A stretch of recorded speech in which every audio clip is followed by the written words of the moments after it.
Innal hamdalillah nahmaduhu wa nasta'inuhu wa nastaghfiruh wa na'udzu billahi min shururi anfusina wa sayyiati a'malina may yahdihillahu fala mudilla lahu wa may yudlil fala hadiya lahu. Ashhadu an la ilaha illallah wahdahu la syarika lah wa ashhadu anna Muhammadan abduhu wa rasuluh. Allahumma salli wa sallim wa barik ala abdika wa rasulika Muhammad wa ala alihi wa ashabihi wa man tabi'ahum bi ihsanin ila yaumiddin, amma ba'du. Falhamdulillah, tidak lupa kita panjatkan puji syukur kepada Allah Subhanahu wa taala, yang mana kita masih mendapatkan limpahan nikmat yang sangat banyak dari Allah Subhanahu wa taala, sehingga pada malam hari ini kita masih bisa berkumpul di masjid ini. Semoga Allah taala memberikan rahmat dan barakah di dalam majelis kita ini, di mana di majelis yang berbahagia ini insyaallah kita akan melanjutkan pembacaan kitab Aqidatut Tauhid yang ditulis oleh Syekh Shalih bin Fauzan Al-Fauzan hafizahullah taala. Dan pada kesempatan ini kita masuk pada Al-Faslul Tsalits, pasal yang ketiga, setelah pada pertemuan sebelumnya, beberapa pertemuan sebelumnya kita telah membaca penjelasan dari penulis tentang beberapa perkara yang bisa membatalkan tauhid seseorang, yang tentunya itu semestinya diketahui oleh setiap muslim agar dia bisa mewaspadai perkara-perkara tersebut dan menghindarinya, agar dia tidak terjerumus ke dalamnya tanpa dia sadari. Apalagi kemarin telah disampaikan oleh penulis bahwasanya perkara-perkara tersebut bisa membatalkan keislaman seseorang, tidak hanya ketika dia melakukannya secara sungguh-sungguh, tetapi ternyata melakukannya dengan al-hazil, ya kan, dengan bercanda ataupun tidak sungguh-sungguh pun bisa menyebabkan keluarnya seseorang dari Islam apabila melaksanakan perbuatan-perbuatan tersebut. Dan tentunya hal ini mengharuskan kita untuk betul-betul waspada, ya, agar kita tidak terjerumus ke dalamnya. Dan sudah kita berikan peringatan juga bahwasanya apa yang kita pelajari untuk kewaspadaan kita, ya, bukan untuk kita menilai orang, bukan untuk kita menilai orang lain ketika terjerumus ke dalam perkara-perkara tersebut, kemudian kita sematkan kepadanya sifat kekafiran, artinya kita katakan fulan kafir, fulan kafir. Maka itu perkara yang harus kita hati-hati padanya. Makanya para ulama dalam masalah pengkafiran, mereka telah memberikan perincian-perincian yang saya kira kemarin kita sudah menyampaikannya, ya. Jadi silakan bisa diulangi kembali, ini rekaman-rekaman yang ada tentang masalah ini. Baik. Adapun pada malam hari ini kita akan membahas pembahasan yang disampaikan oleh penulis dengan judul Fit Tashri', dengan judul Fi At-Tashri', tentang masalah pembuatan syariat. Dan kita berikan judul, ya, pada pembahasan kita ini bahwasanya membuat syariat adalah haknya Allah Subhanahu wa taala, ya. Membuat syariat adalah haknya Allah Subhanahu wa taala.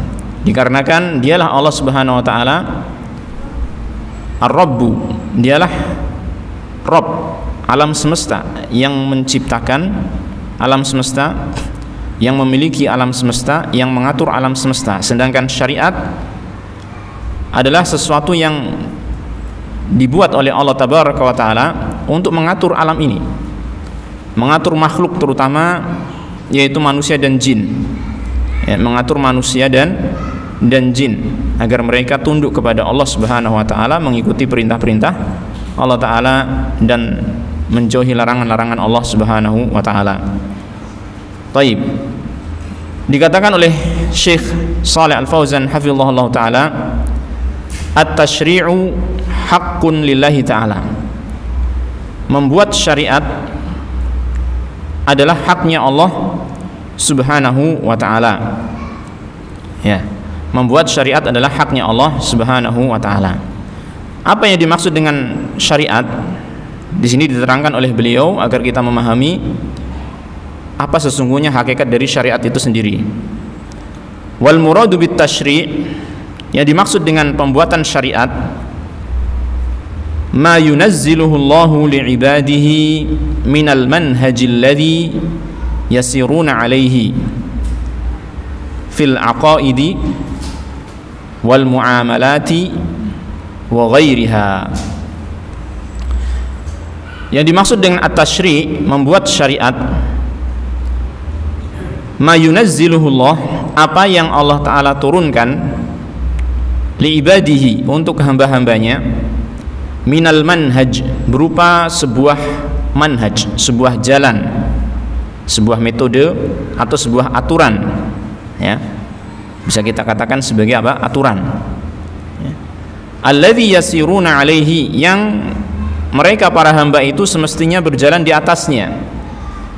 Jadi manhaj adalah jalan, metode ataupun aturan, ya, ketentuan-ketentuan yang Allah buat, yang Allah turunkan, yang semestinya para hamba itu mengikutinya, ya, berjalan di atasnya. Fil aqaidi wal muamalati wa ghairiha, baik dalam masalah keyakinan-keyakinan,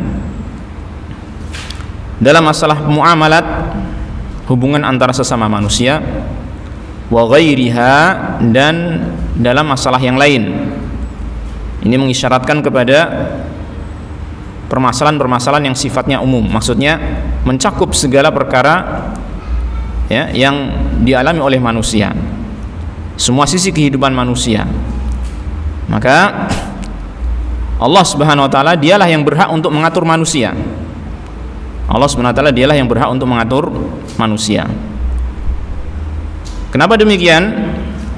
Tentunya tadi sudah kita sebutkan bahwasanya hal itu karena Allah lah Ar-Rabbu, Tuhan yang menguasai seluruh alam semesta ini.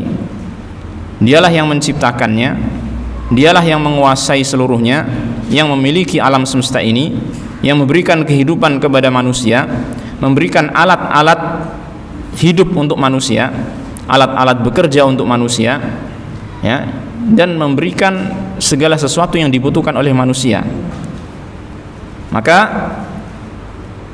merupakan hal yang sesuai dengan logika, ya kan? Ketika Allah Ta'ala sebagai zat yang mencipta dan menguasai manusia, Dia memberikan aturan-aturan agar manusia itu melaksanakannya. Bukankah ketika manusia sendiri membuat sebuah alat, ya, mudahnya kita katakan alat elektronika seperti ini, atau seperti laptop, atau seperti gadget yang ada, ya kan? Bukankah hal itu ada ketentuan-ketentuan cara pakainya, ya kan? Dan itu siapa yang membuat? Tentunya adalah yang membuat alat tersebut. Dan ini merupakan satu hal yang akal kita bisa memahaminya. Maka demikian pula alam semesta ini, karena Allah dialah yang mencipta alam semesta ini, yang memiliki semuanya, maka dialah yang berhak untuk mengatur, ya. Dialah Allah Ta'ala yang berhak untuk mengatur, termasuk diri kita.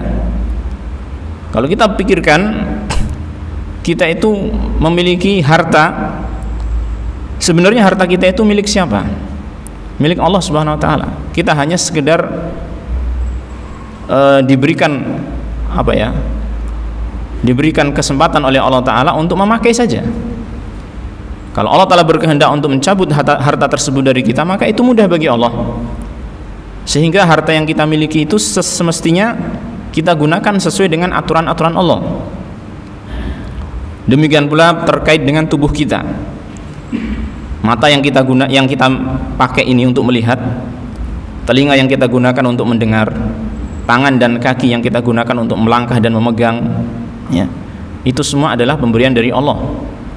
Maka sudah sepantasnya dan semestinya memang Allah Ta'ala yang memberikan aturan-aturan untuk kita menggunakan alat-alat ini. Maka tidak bisa dipungkiri lagi bahwasanya at-tasyri', membuat syariat, adalah haknya Allah Subhanahu wa taala. Wa min dzalika, dan termasuk hal itu adalah at-tahlil wa tahrim. Termasuk di dalam membuat syariat adalah apa? Tahlil dan tahrim. Menyatakan halalnya sesuatu yaitu tahlil, atau tahrim, menyatakan haramnya sesuatu. Menghalalkan sesuatu dan mengharamkan sesuatu, itu yang berhak hanyalah siapa? Allah Subhanahu wa taala. Kita sebagai manusia tidak berhak untuk menyatakan ini halal, ini haram. Karena ini merupakan sebuah aturan yang Allah lah yang berhak untuk membuatnya. Ya. Falaysa li ahadin ayyuhilla illa ma ahallahu Allah. Maka tidak ada hak bagi seorang pun untuk menghalalkan sesuatu kecuali apa yang Allah halalkan. Ya, tidak ada hak bagi seseorang untuk menghalalkan sesuatu kecuali yang Allah halalkan. Baik. Saya bisa katakan minuman ini halal. Air putih. Putih atau bening ya? Bening ya. Tapi sudah jadi bahasa kita ya, air putih. Padahal ini bening, nggak ada warnanya. Halal ya? Halal. Nah, dari mana kita tahu halal? Karena Allah yang menghalalkan. Kan gitu kan? Kita mengetahui daging babi itu haram dan kita meyakini demikian. Kenapa? Karena Allah telah mengharamkannya. Dan demikianlah seharusnya manusia mengikuti halal dan haram yang ditentukan oleh Allah Subhanahu wa ta'ala. Taib. Laisa li ahadin ayyuhilla illa ma ahallahu Allah. Tidak ada hak bagi seseorang untuk menghalalkan kecuali apa yang Allah halalkan, dan sebaliknya pun demikian. Wala yuharrima illa ma harramallah. Tidak ada hak bagi seseorang untuk mengharamkan sesuatu kecuali yang Allah haramkan. Maka perkara halal haram itu perkara yang sangat penting. Jangan sampai kita sembarangan ini menyampaikan ini halal ini haram kalau kita tidak punya ilmunya. Ketika antum ditanya tentang satu permasalahan, ya, ini hukumnya apa, halal atau haram, harus difikirkan benar-benar. Jangan sampai kita menyatakan sesuatu yang halal padahal itu haram, menyatakan sesuatu itu halal padahal itu haram, atau sebaliknya menyatakan itu haram padahal itu halal. Maka kita harus berhati-hati. Di sini pentingnya kita itu memiliki ilmu tentang agama Islam, agar kita tidak terjerumus ke dalam kesalahan yang bisa fatal akibatnya. Taib. Qala ta'ala, Allah Subhanahu wa ta'ala berfirman dalam surat An-Nahl, ya. Dalam surat An-Nahl ayat 116. Wala taqulu lima tasifu alsinatukumul kadhiba hadha halalu wa hadha haram litaftaru 'ala Allahil kadhib. Kata Allah Ta'ala dalam ayat 116 surat An-Nahl, janganlah kalian mengatakan terhadap apa yang disebut oleh lisan-lisan kalian secara dusta, hadza halalun wa hadza haram, ini adalah halal, ini adalah haram. Jadi Allah Ta'ala di sini melarang kita dengan sembarangan mengatakan ini halal, ini haram, ya, hanya sekedar mengikuti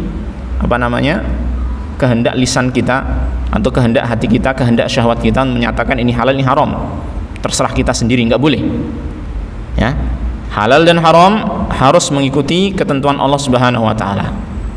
Janganlah kalian mengatakan terhadap apa yang disifati oleh lisan-lisan kalian secara dusta, ini halal, ini haram, litaftaru 'ala Allahil kadhib, untuk mengada-adakan kebohongan terhadap Allah Subhanahu wa ta'ala. Di sini Allah Ta'ala mengatakan orang yang mengatakan ini halal, ini haram padahal tidak sesuai dengan ketentuan Allah Ta'ala, maka berarti dia telah berdusta atas nama Allah Subhanahu wa ta'ala.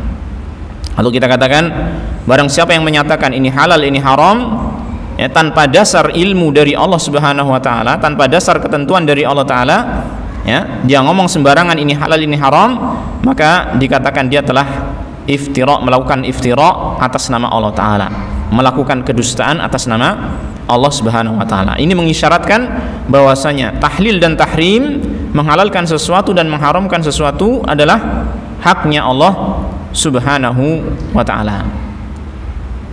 Ayat ini kata para ulama berkaitan dengan apa yang dilakukan oleh orang-orang musyrik di zaman dahulu, ya. di mana mereka itu suka membuat-buat yakni ketentuan-ketentuan sendiri tentang halal haram. Mereka membuat yakni apa yang disebut dengan saibah, wasilah, apa itu? Kemudian ham, satu lagi apa saya lupa. Ya, bahirah ya, yang berkaitan dengan binatang ternak mereka, onta, di mana mereka menentukan onta-onta tertentu tidak boleh ditunggangi, tidak boleh disembelih, tidak boleh diginikan, tidak boleh diginikan, karena sudah dipersembahkan kepada sesembahan mereka misalnya. Ya, mereka mengharamkan sesuatu, perkara-perkara yang sebenarnya itu dihalalkan oleh Allah Subhanahu wa taala. Maka di sini Allah Tabaraka wa taala menyampaikan kepada kita sebagai orang yang sudah mengucapkan 2 kalimat syahadat, mengakui ketundukan kita kepada Allah Subhanahu wa taala, bahwasanya kita tidak boleh berlaku seperti mereka, sembarangan membuat halal dan haram. Wa qala ta'ala, dan Allah taala berfirman dalam surat Yunus, qul ara'aitum ma anzalallahu lakum, qul ara'aitum ma anzalallahu lakum mir rizq faj'altum minhu harama wa halala qul Allahu adzina lakum am 'alallahi taftarun. Katakanlah wahai Rasul sallallahu alaihi wasallam, ara'aitum ma anzalallahu lakum mir rizqin, apa pendapatmu tentang rezeki yang Allah turunkan kepada kalian, yang kemudian kalian menjadikan dari rezeki tersebut haram dan halal. Jadi terkait dengan orang-orang yang mengharamkan dan menghalalkan semaunya sendiri, ya, tanpa ada keterangan dari Allah Ta'ala, maka Rasulullah SAW diperintahkan oleh Allah Ta'ala untuk mengajak mereka itu berfikir, ya kan, dan untuk menanyakan kepada mereka, qul Allahu adzina lakum, apakah Allah memberikan izin kepada kalian untuk menyatakan ini halal, ini haram? Kalau ada izinnya dari Allah, maka alhamdulillah, ya kan. Bagaimana bentuk izinnya? Kalau seorang rasul tentunya dia langsung mendapatkan wahyu dari Allah. Tapi kalau bukan rasul, maka dia harus memiliki dalil, ya kan, dalil dari wahyu Allah Ta'ala. Kalau pada kalangan kita umat Islam, maka dalilnya adalah apa? Al-Quran dan hadis-hadis Rasulullah Sallallahu Alaihi Wasallam. Qul Allahu adzina lakum, apakah Allah yang mengizinkan kalian untuk menyatakan ini haram, ini halal? Kalau tidak ada izin dari Allah Ta'ala, tidak ada bukti dari Allah Tabaraka wa Ta'ala, maka kemungkinan yang kedua apa? Am 'alallahi taftarun, apakah kalian membuat kedustaan atas nama Allah Subhanahu wa Ta'ala? Jadi ini perkara yang penting sekali, ya, untuk kita mengatakan halal haram tidak boleh sembarangan, karena itu merupakan salah satu ketentuan yang merupakan hak khusus bagi Allah Tabaraka wa Ta'ala. Nggak boleh sembarangan kita mengatakan ini halal, ini haram, kecuali memang itu ada dasarnya dari Allah Subhanahu wa Ta'ala dan Rasulnya Sallallahu Alaihi Wasallam sebagai penyampai dari Allah Subhanahu wa Ta'ala. Maka diterangkan oleh Syekh di sini, faqad nahallahu 'anit tahlili wat tahrimi bila dalilin minal kitabi was sunnati. Maka Allah telah melarang penghalalan sesuatu atau pengharaman sesuatu tanpa dalil dari kitab dan sunnah. Nah, maka ini pentingnya kita untuk mempelajari apa? Al-Quran dan hadis Rasulullah Sallallahu Alaihi Wasallam, ya, untuk kita mengetahui ini halal, ini haram, dan tentunya kita mempelajarinya dengan cara yang benar, ya kan, mempelajarinya dengan cara yang benar. Dan ilmu itu bertahap, karena terkadang kalau kita sembarangan dalam menempuh metode ilmu itu, dalam mencari ilmu sembarangan, tidak ada tahapan-tahapan yang seperti yang telah dijelaskan oleh para ulama, bisa jadi seseorang itu terpeleset ataupun salah, keliru di dalam masalah ini, ya. Mereka tidak menempuh jalur ilmu yang ditempuh oleh para ulama yang sudah jelas, sehingga mereka terpeleset, ya. Seperti misalnya seseorang menghalalkan perkara yang sebenarnya haram di dalam syariat Islam, ya, dengan dalih bahwasanya di dalam Al-Quran tidak disebutkan hal itu sebagai perkara yang haram. Seperti misalnya dicontohkan oleh Rasulullah SAW, ya, atau dicontohkan oleh para ulama juga, bahwasanya ada orang yang menghalalkan daging keledai. Kalau kita cari di dalam Al-Quran, maka kita nggak akan mendapatkan pengharaman daging keledai. Ya, kemudian mereka mengatakan karena nggak ada di dalam Al-Quran, ya, maka kita katakan itu halal. Pengharaman daging keledai di Al-Quran nggak ada, maka kita katakan itu halal, kata mereka. Ya, atau yang lain, misalkan ada daging anjing, di dalam Al-Quran nggak ada penyebutan daging anjing haram. Kemudian mereka mengatakan anjing itu halal dengan alasan di Al-Quran tidak ada. Padahal syariat ini sumbernya tidak hanya apa? Al-Quran, tapi juga hadis-hadis Rasulullah Sallallahu Alaihi Wasallam yang keduanya saling melengkapi satu sama lain. Al-Quran dilengkapi dengan hadis. Ya, bahkan kata para ulama, kebutuhan Al-Quran terhadap hadis sangatlah besar.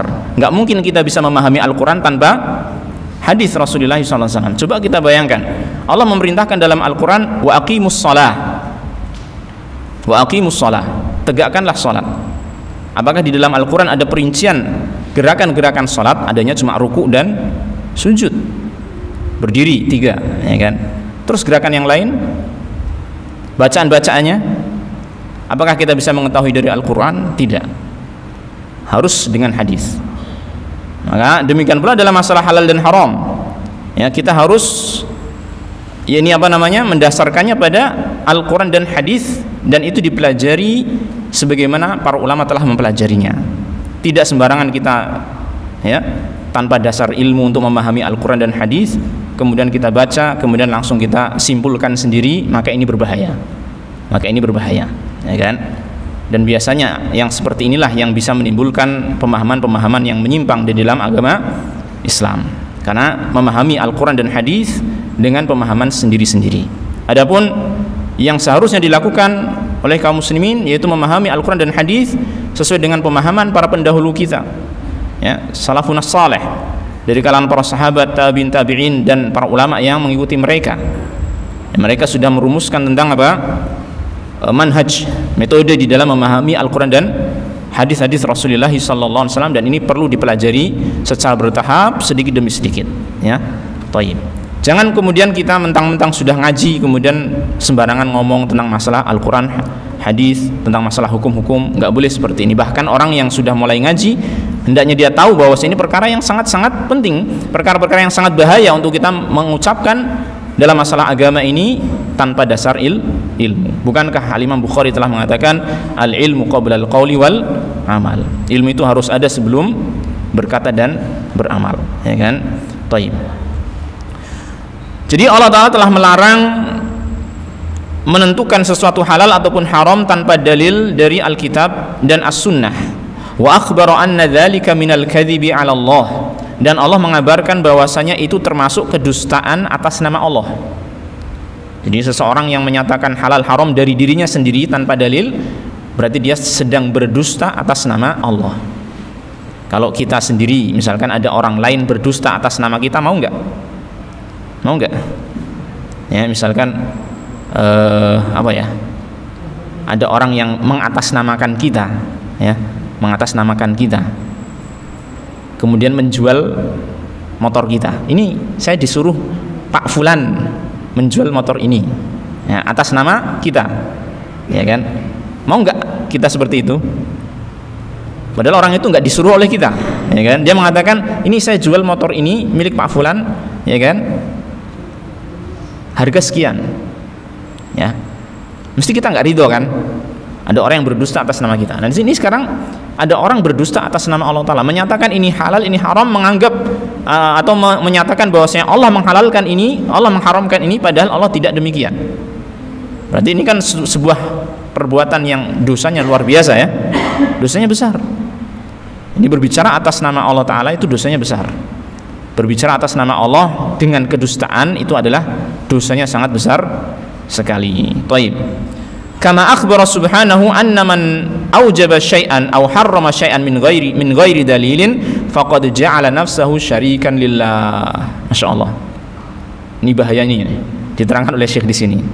Sebagaimana Allah Ta'ala mengabarkan bahwasanya orang yang mewajibkan sesuatu au harrama syai'an, atau mengharamkan sesuatu min ghairi dalil, tanpa dalil dari Allah, baik itu Al-Quran ataupun hadis, berarti dia telah bagaimana? Faqad ja'ala nafsahu syarikan lillah fima huwa min khasaisihi, maka dia telah menjadikan dirinya sebagai sekutu bagi Allah Subhanahu wa taala fima huwa min khasaisihi, dalam perkara yang merupakan kekhususan Allah Subhanahu wa taala. Wa huwa tasyri', yaitu tasyri', membuat syariat. Bahaya enggak?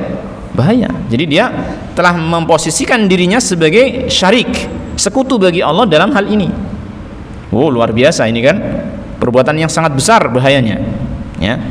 Wong seseorang itu menyekutukan orang lain kepada Allah saja itu sudah dosa besar, apalagi menyekutukan dirinya dengan Allah Ta'ala, memposisikan dirinya sekutunya Allah Subhanahu wa ta'ala. Maka Allah telah mengatakan, qala ta'ala, am lahum syuraka'u syara'u lahum minad dini ma lam ya'dzan bihillah, dalam surat Asy-Syura ayat 21. Apakah mereka itu memiliki sekutu-sekutu yang membuat syariat untuk mereka, membuat aturan untuk mereka dari agama ini yang tidak diizinkan oleh Allah Ta'ala?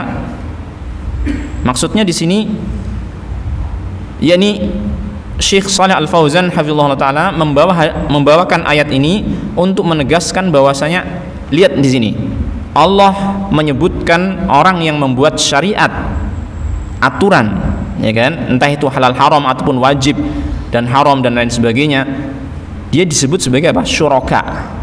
Disebut sebagai apa? Sekutu bagi Allah Tabaraka wa Ta'ala. Ya, jadi ini dalil bahwasanya orang yang membuat syariat, membuat aturan, ya kan, terkait dengan apa yang seharusnya dilakukan oleh manusia di dunia ini, halal haram, kewajiban-kewajiban, ya kan, yang itu tidak ada ketentuannya dari Allah Subhanahu wa ta'ala, maka sesungguhnya dia telah menjadi sekutu bagi Allah Subhanahu wa ta'ala. Ya. Dari sini dari ayat ini terkadang digunakan oleh para ulama juga untuk menjelaskan bahayanya bid'ah. Bahayanya apa? Bid'ah. Di mana bid'ah itu ya perkara baru dalam Islam gitu ya. Orang itu membuat perkara-perkara yang baru dalam Islam yang dia menganggap ini merupakan syariat Allah Subhanahu wa taala, padahal Allah tidak mensyariatkan hal tersebut. Maka orang yang membuat perkara tersebut dikhawatirkan termasuk dalam ayat ini menjadikan sekutu bagi Allah Subhanahu wa taala. Taib. Walaupun tidak kita langsung katakan orang yang melakukan bid'ah langsung syirik, tidak mesti demikian. Ya, karena ada hal-hal yang lain yang harus diketahui atau dipelajari lebih lanjut tentang masalah kebid'ahan tersebut. Ya, jadi tidak serta-merta orang itu kemudian syirik. Artinya ini hanya menunjukkan bahwasanya perbuatan bid'ah itu perbuatan yang sangat tercela. Ya, karena dimasukkan oleh para ulama dalam ayat ini juga.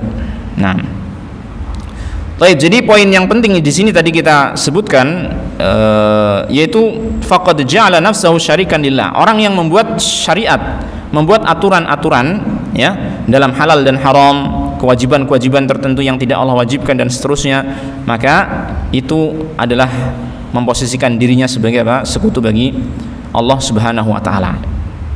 Berarti ini tertuju kepada siapa? Siapa-siapa saja yang dirinya berusaha membuat syariat, membuat aturan-aturan yang harus manusia itu mengikutinya. Ya, ini. Kemudian di sisi lain, orang lain yang dia tidak membuat aturan, tidak membuat syariat, tidak menyatakan ini halal, ini haram. Kalau orang lain itu ternyata kok mengikuti tokoh-tokoh yang menyatakan halal haram yang bertentangan dengan halal haramnya Allah Subhanahu wa taala, dia pun bisa terjerumus ke dalam kesyirikan. Jadi di sini ada dua pihak ya. Taib. Pihak yang pertama yang membuat aturan menyelisih aturan Allah. Pihak kedua adalah pihak yang mengikuti aturan yang dibuat oleh orang tadi. Jelas? Yang pertama tadi sudah disebutkan, orang yang membuat aturan ataupun syariat yang bertentangan dengan syariat Allah Ta'ala, dia sama artinya dengan sekutu bagi Allah tabaraka wa taala. Maka bagaimana dengan orang yang ini yang mengikutinya? Itu pun sama, berarti dia telah berbuat syirik kepada Allah taala, menjadikan kelompok yang pertama atau pihak yang pertama tadi sebagai sekutu bagi Allah Subhanahu wa taala. Bisa difahami enggak ya? Bisa ya? Saya khawatirnya omongan saya itu terlalu bulat jadi enggak bisa difahami. Itu khawatirnya. Kalau paham alhamdulillah.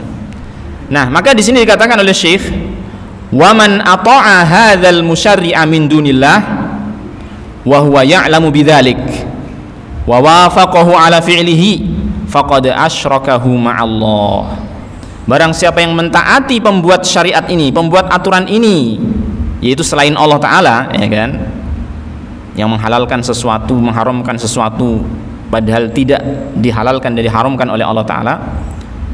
Kok dia mentaati orang itu yang membuat syariat itu, membuat aturan itu, wa huwa ya'lamu bidzalik, padahal dia mengetahui bahwasanya ini ya bertentangan dengan aturannya Allah, bertentangan dengan syariatnya Allah. Allah menyatakan halal, kok tokohnya dia apa ya, kita artikan panutannya dia gitu aja ya. Panutannya dia, tadi saya katakan apa? Allah menyatakan halal gitu ya.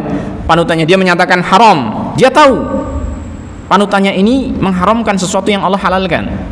Kok dia malah ngikutin panutannya? Wa wafaqahu ala fi'lih, dan menyepakati orang tersebut dalam perbuatannya, faqad asyrakahu ma'allah, berarti dia telah menyekutukan orang tersebut, panutannya tersebut kepada Allah Subhanahu wa taala. Artinya dia telah berbuat syirik. Dan ini disebut dengan syirik dalam hal ketaatan. Ya. Dan kata para ulama ini termasuk syirik besar. Termasuk apa? Syirik besar. Kalau syirik besar konsekuensinya kita tahu, dia bisa keluar dari Islam. Dalil-dalilnya akan disebutkan nanti insyaallah. 3 menit. Qala ta'ala, Allah Ta'ala berfirman, wa in ata'tumuhum innakum lamusyrikun. Apabila kalian mentaati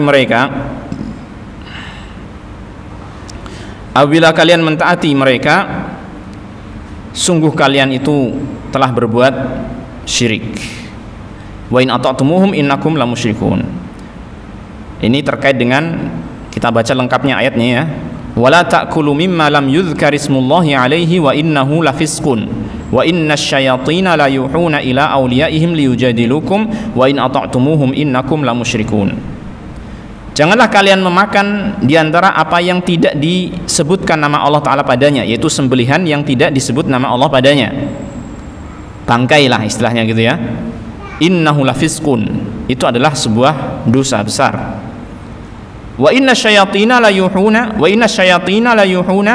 ila awliyaihim liyujadilukum. Namun setan-setan itu memberikan bisikan-bisikan kepada wali-walinya, yaitu kepada pengikut-pengikutnya, untuk membantah kalian. Di antaranya yang pernah saya dengar, maksudnya pernah disampaikan oleh ustadz saya tentang masalah ini. Jadi di antara yang dia sebutkan oleh setan-setan atau wali-walinya ini untuk membantah, dia mengatakan, kalian itu kenapa yang dibunuh oleh kalian itu kalian mau memakannya, tapi yang dibunuh oleh Allah Ta'ala kalian tidak mau memakannya? Paham maksudnya? Bangkai itu kan tidak dibunuh oleh manusia, tapi dibunuh oleh Allah Ta'ala. Allah yang mematikannya.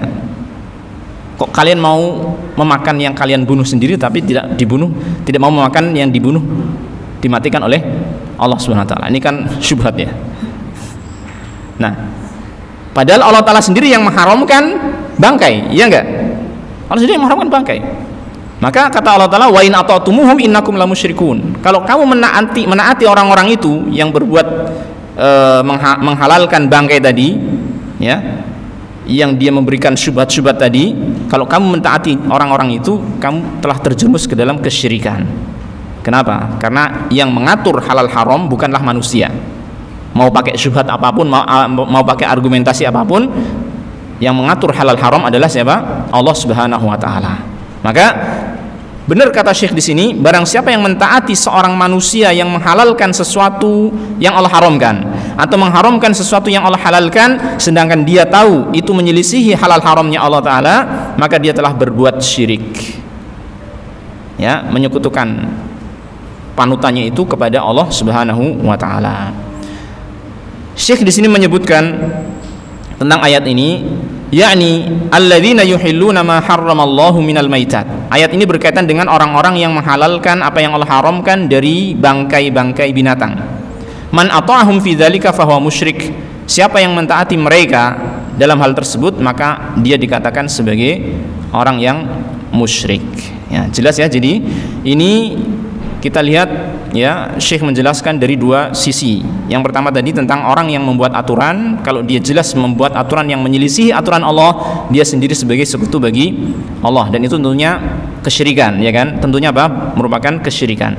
Kemudian orang yang panutannya, orang yang pengikutnya, kalau dia mengikuti orang tersebut, dia juga termasuk apa? Orang yang berbuat syirik kepada Allah Subhanahu wa taala. Dan setelah ini nanti akan disebutkan oleh penulis tentang dalil yang lain terkait dengan orang yang mentaati halal haram yang dibuat oleh manusia padahal itu menyelisih Allah taala, yaitu dalil yang disebutkan tentang orang-orang ahli kitab Yahudi dan Nasrani, di mana mereka itu menghalalkan apa yang dihalalkan oleh pendeta-pendeta mereka padahal Allah mengharamkan, dan mereka ikut mengharamkan apa yang diharamkan oleh pendeta-pendeta mereka padahal Allah menghalalkan.